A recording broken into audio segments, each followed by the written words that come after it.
striking on public transport wants to be made illegal, and now if people want to strike, how are they going to enforce the? But that's nothing to do with the police. What do you mean? Well, if something's illegal. Well, the idea is they're thinking of people who run the railways and bus networks would have the right to strike to be taken away because they will be deemed as providing what are called vital services, such as police officers and the army. They're not allowed to strike. But if that came about, it's not the police who are telling the rail workers they have to work, it's the government. The point was more training about emotional resilience and police officers being able to deal with the situation, and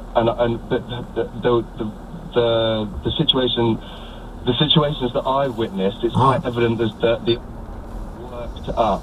All right, well, I hear what you're saying. Again, the amount of times, whenever I see police officers in action, there's always somebody videoing them, not necessarily their own body cameras. Jamie, I'm grateful for your input. Thank you. Let's see what others make of what you say. 8:26. We're going elsewhere now.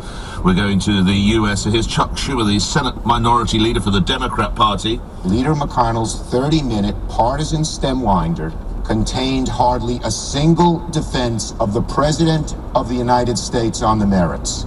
Almost none defended President Trump, because they can't. Well, Republican Mitch McConnell referenced there thinks otherwise. This is by far the thinnest basis for any presidential impeachment in American history. The thinnest and the weakest, and nothing else even comes close. But what of the man himself, President Trump? It doesn't feel like impeachment. And you know what? It's a phony deal. And they cheapened the word impeachment. It's an ugly word, but they cheapened the word impeachment. That should never again happen to another president. Spencer Critchley is a strategist for the Democrat Party, communication advisor with Obama for America in 2008 and 2012, and joins me now. For my UK listeners, good morning to you, by the way. What happens next? Good morning.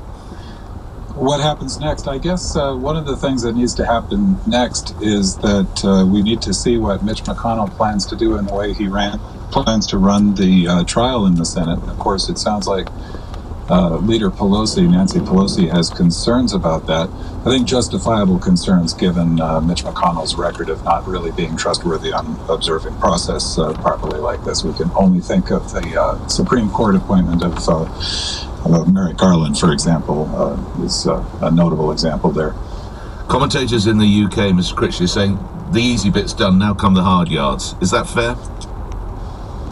Well, I don't think it was easy, and I think it was something that Nancy Pelosi and the Democratic leadership approached very reluctantly, as we saw, even though many people to her left